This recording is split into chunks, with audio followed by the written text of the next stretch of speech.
しな身を揃えてゆこうお互いを信じ合う五人の仲間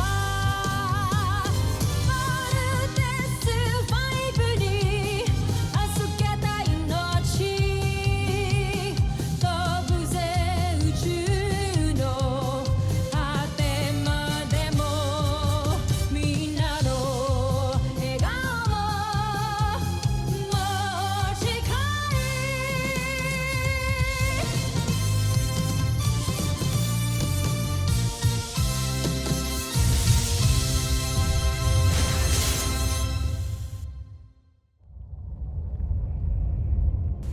Ang nakaraan sa Voltes 5 Legacy.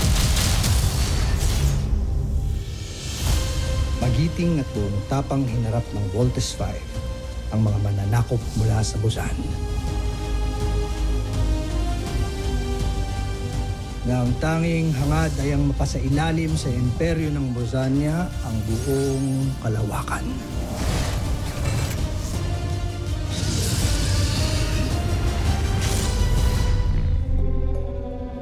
Dalawampung taon ang nakalipas. Dito nagsisimula ang kwento ng mga bayaning handang lumaban para sa kalayaan.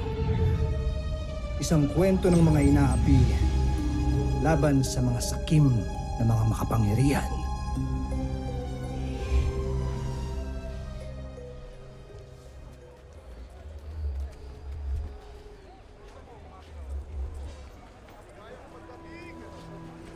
Einstein! Bumukan lang. Discipline! Sino dito ang mga namasok at nagnakaw sa pamamahay ni Duque Samson? Mawalang galang na. Ngunit walang magnanakaw dito. Tancho Aida, sasagot ka pa, ha? Dak! Tigilan ang pananakit sa alipin. Pagpaumanhin, Ministro. Pero hindi ka dapat magtitiwala sa salita ng mga walang sungay na yan. Baron Xander, kung nais mo pang magtagal sa iyong katungkulan, ay utusan mo ang iyong mga sundalo. Natigilan na ang walang saysay na pagmamalupit sa mga alipin.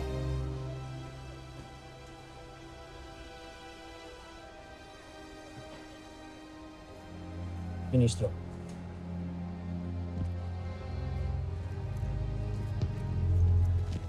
Sentak, ano, Ministro? Pakiusap, huwag kang lumuhod. Inaasahan namin na ikaw ang susunod na emperador. Dahil meron kang mabuting puso. Lalo na sa mga kagaya namin. Napakabuti mo, Ministro. Tusantak, mahal naming Maharlika.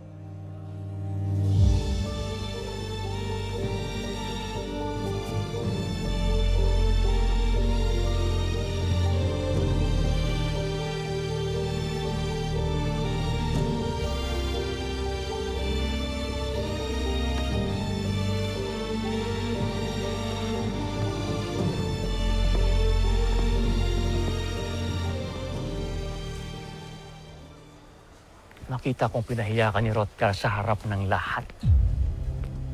Zuza Bujil, kung ako ang tatanungin, ikaw ang karapat-dapat at takapagmana ng emperador. Dahil ikaw ang anak at hindi ang iyong pinsan. Alam mo, ipinaglaban mo dapat ang iyong karapatan. Para mabansagan akong taksil at maparusahan dahil hindi ko sinunod ang nais at gusto ng aking ama na kahit minsan ay hindi naman ako kinilala. Kung ang ministro ng Agham ang magiging susunod na emperador, natitiyak kong bibigyan niya ng kalayaan ang lahat ng walang sungay. Zambojil, hindi dapat mangyari yun. Kaya ina, Baron Xander, tulungan ninyo ako na masira si Hrothgar sa aking ama. Nang sa ganun ay hindi siya ang maging pinuno ng Busan na paglilingkuran nating lahat.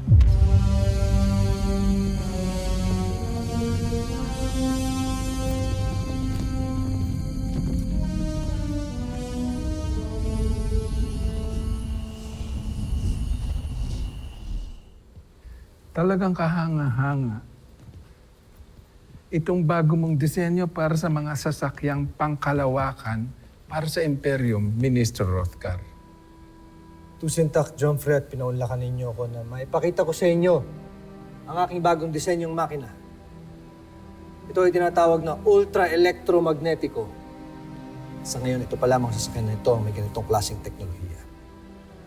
Ngunit handa rin akong ibahagi ito sa buong Busan, maging sa ibang planeta na nangangailangan ng tulong sa teknolohiya para makatulong sa kanila. Maayos talaga ang puso at utak mo, Baron Rothgar. Hindi ka lang matalinong ministro ng agham, mabuti ka rin nilalang na wagas ang puso. Pinalalaki niyo ang ulo ko at natataba ang aking puso at Emperadora. Seryoso ako sa sinasabi ko. Kung kaya't ikaw ang napili kong hahalili sa akin para sa trono ng Bosanya. Ako, mahal mo, Jomfrey.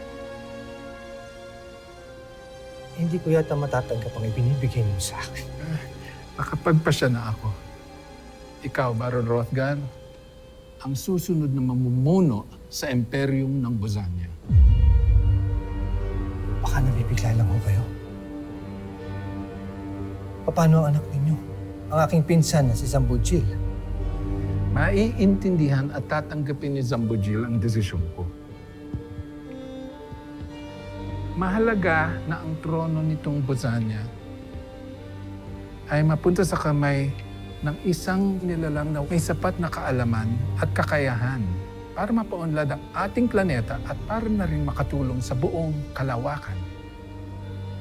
Tusintak, mahal na Jomfrey. Hindi ko kayo bibiguin. Mainam kung ganun. Pues, nais ko nang bumalik sa palasyo at napapagod na ako.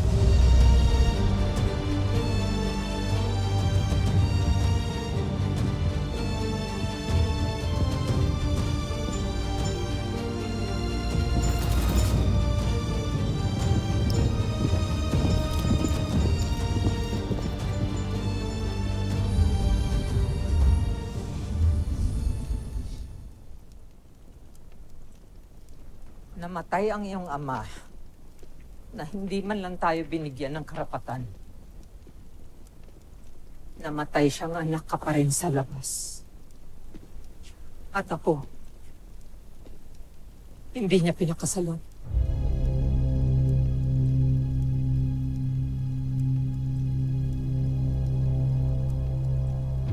Hindi ka ba nag-aalala? Ang kamatayan ng iyong ama ay nangangahulugan na ang pinsan mong si Rothgar ang kokoronahan bilang kahalili niya.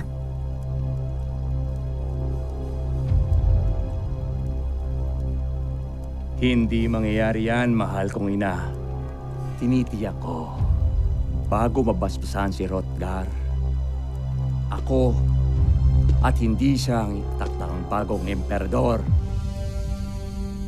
Dahil may natuklasan akong lihim tungkol sa kanya mula sa matalik nilang kaibigan, sa manggagamot na si Baden.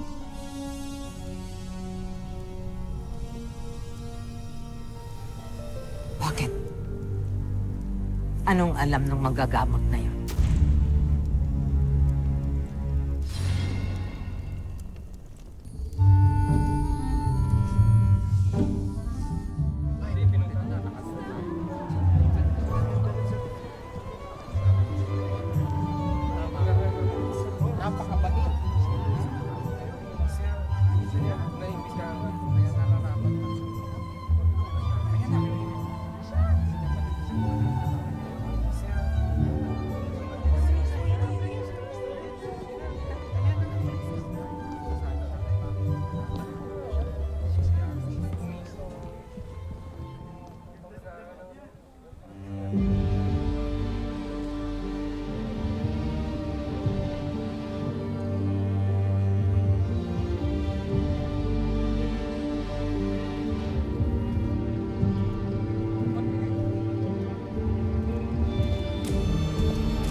Sa inyong maharlika ng Busan, saksiyan nyo ngayon lahat ang bagong simula sa ating planeta. Sa pamamagitan ng koronang itong pinagkakalob sa iyo ng Busan Najmi Imperium upang pamunuan ng Busan at ang lahat ng planetang nasasakupan nito sa buong kalawakan. Sa kapangyarihang pinagkaloob sa akin, pinagkakalob ko to sa ating bagong emperador na si Hrothgar.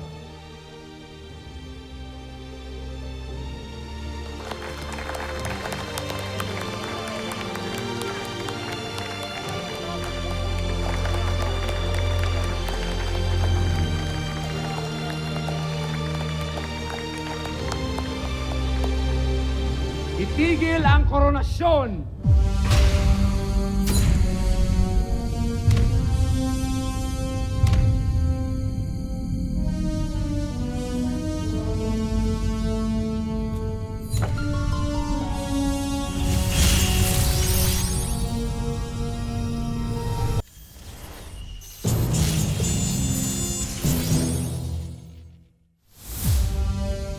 Walang karapatan na maging emperador ang isang traidor. Ginoong Baden! Bakit hindi mo ipagtapat sa lahat ang lihim ni Hrothgar na ibinunyag mo sa akin? Hrothgar, kung hindi ako nagsalita, aarestuhin nila at ikukulong nila ang buo kong pamilya. Tawad. Kancho Aita Sambojil. Ikaw ang traidor. Traidor? Ako?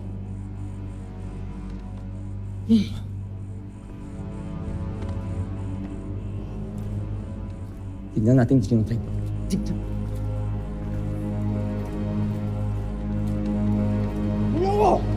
Well, ito ang patunay na matagal na tayong niloloko ni Hrothgar. Ang ministro na hinahangaan ninyong lahat ay nagmula sa lahi ng mga alipin!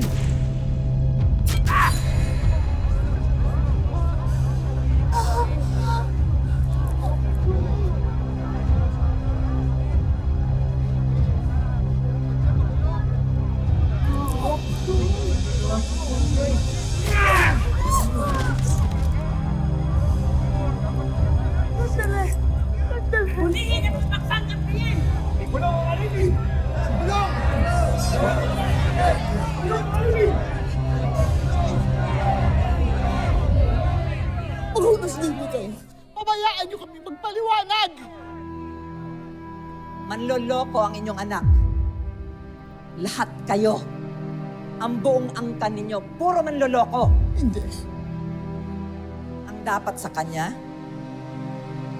isama sa kauri niya. Sa mga alipin. Bago niyo siya ikulong, parusahan niyo muna siya.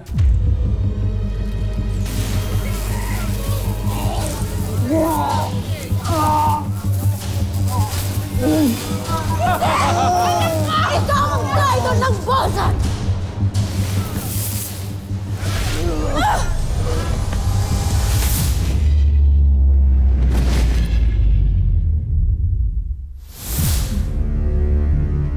Diyan! Diyan kayo nababagay! Sa lupa! Alipin!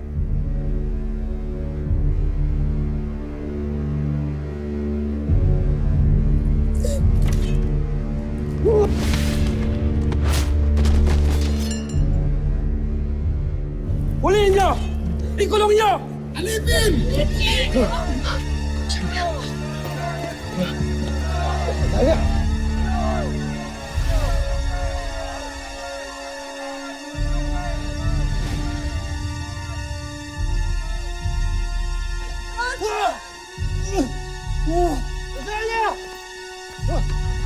Huliin niyo! Huliin niyo! Huliin niyo! At ang kanyang asawa, laki rin ang kasalanan nila dahil sa kanilang pakikipagsabuatan kay Hrothgar! Bitiwan mo ako! Gar! Bitiwan mo ako! Bitiwan mo ako! Bitiwan mo ako!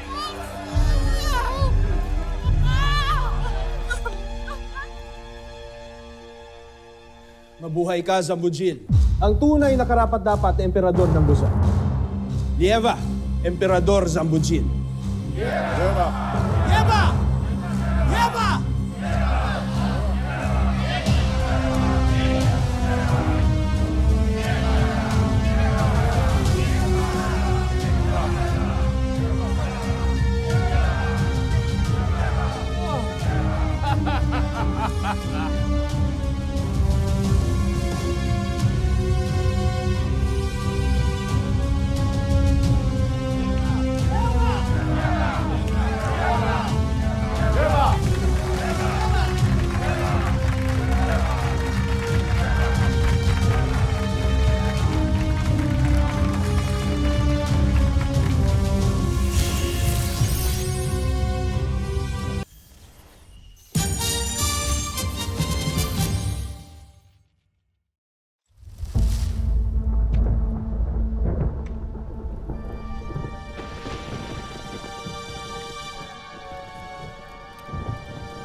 Maligayang pagdating sa iyong bagong palasyo, kamahalan.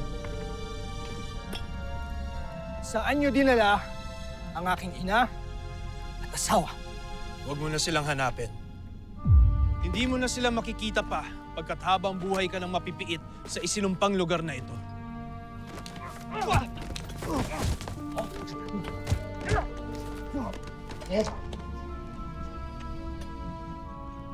Kayo na ang bahala sa ating huwad na Jomfre.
Hoy, balik ka dito.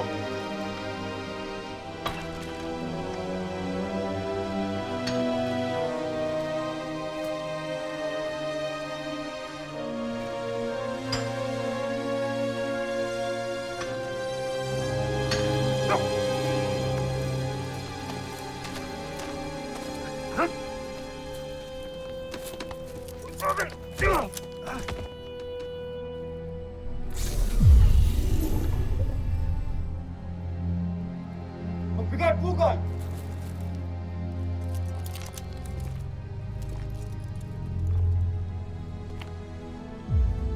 Zambujil.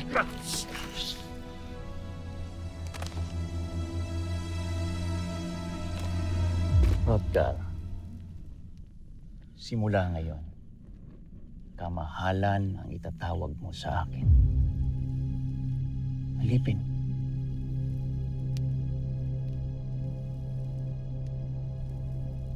Naawa ko si Hrothgar. Alam kong nagtatanong ka sa mga sundalo kung anong nangyari sa iyong ina at kay Rosalia.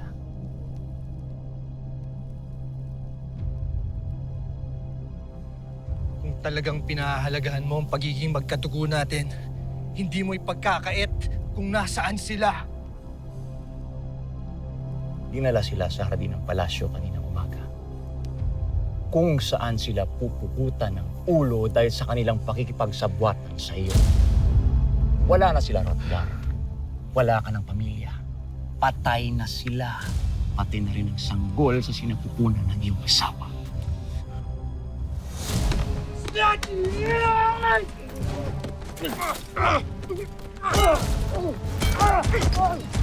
Mag-isa ka na lang ngayon!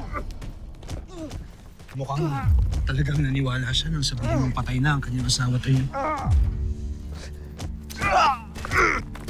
Kung alam niya lang. Vincent!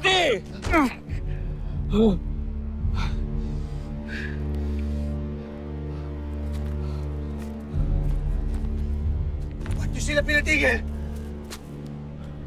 Patayin niyo na ako! Nang matapos na itong paghihirap ko! Bakit ko pagkakaita ng sarili kong makita kang nagdurusa?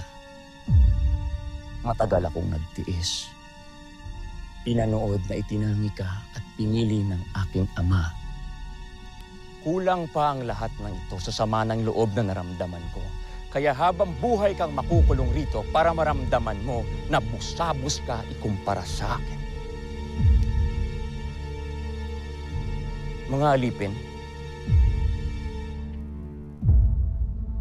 makinig kayo. Napakalayo pa para maabot natin ang tagumpay.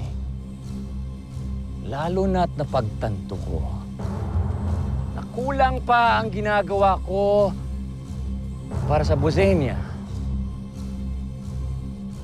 Dapat kong palakihin ang aking imperyo. Palawakin! Kaya mula ngayong araw na ito, ay gagawa kayo ng mas marami pang armas at mga sasakyang pangkalawakan. Hahanap ako ng mga bagong planeta na aking sasakupin at aangkinin. Mula sa planetang Brahmin, Tao Cetis hanggang sa Gliese at sa mundo ng mga tao na kung tawagin nila ay Terra Ertu. Ang mga planetang hindi yuyuko sa aking kapangyarihan ay makakatikim ng bagsik at lakas ng aking pamumuno. Lieva vor imperati! Susan Bujil! Lieva!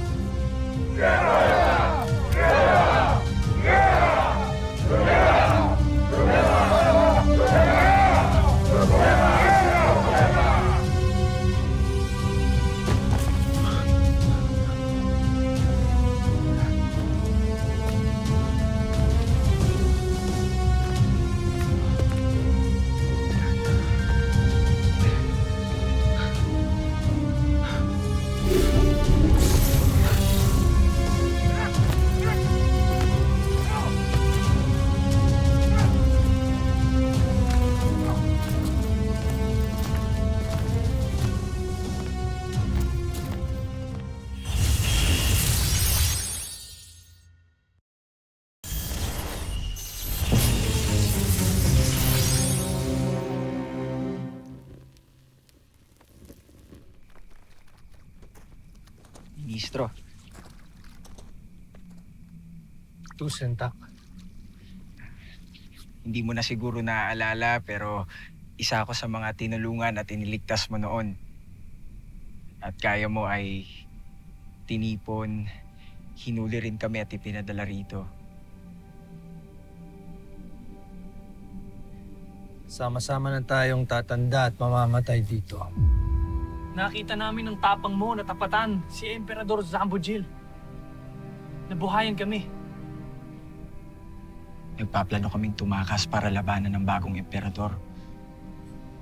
Ngunit kakaunti lang kami dahil pinaghiwa-hiwalay ang ibang mga alipin sa ibang minahan. Pero lalaban kami. Wala kayong laban sa kailang puwersa at mga armas. May mga armas kami, pinuno.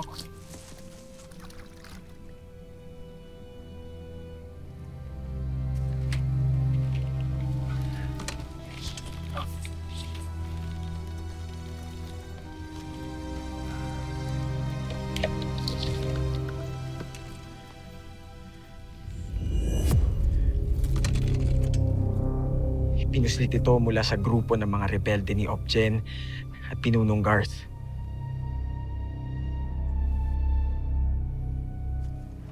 Kung meron kayo nito, bakit hindi pa kayo nag-aklas?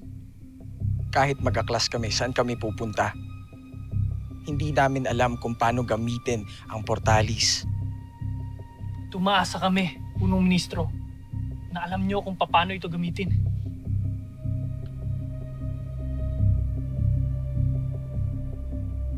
Hindi ako papayag dahil ayoko mapahamak pa kayo. Kaya hahayaan mo na lang kanyang malupit na pamumuno. Hahayaan mo na lang kanyang ambisyon na sakupin ang iba pa mga planeta sa buong sangkalawakan. Ilan pa kayang buhay, pamilya o planeta ang wawasakin ng bagong emperador? Kung walang lalaban sa kanya.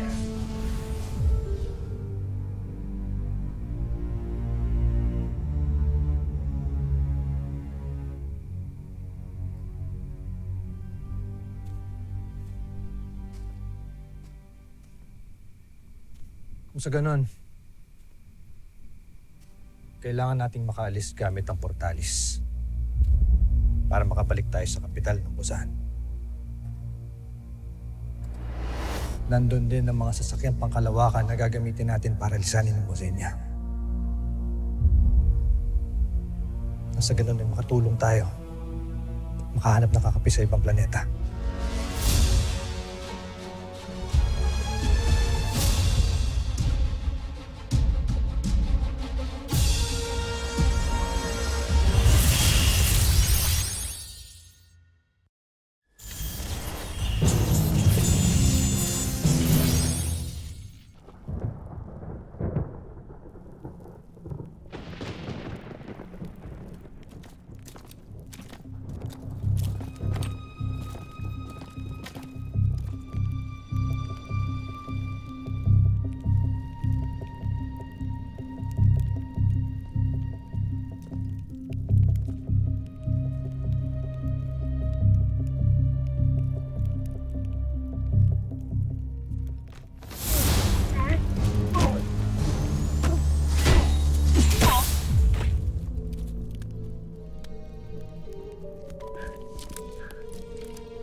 Susunod sa Voltes 5 Legacy. Ikaw ang pag-asa ng himagsikang ito. Hindi ka pwedeng mamatay, kaya iwan mo na kami! Ano ang balita, Baron Samdan? Sa kasamaang palad ay siya'y nakatakas. Pero huwag kayong mag-alala, hindi rin siya magtatagal at mamamatay siya sa kalawakan. Rosalia, Ina, ituro ninyo sa akin kung saan ako dapat magtungo. Mababata ako to eh! Steve, kamusta? I'm Mark. Mark Gordon. Pangahawakan ko ang pangako mo. Ihintayin ka namin.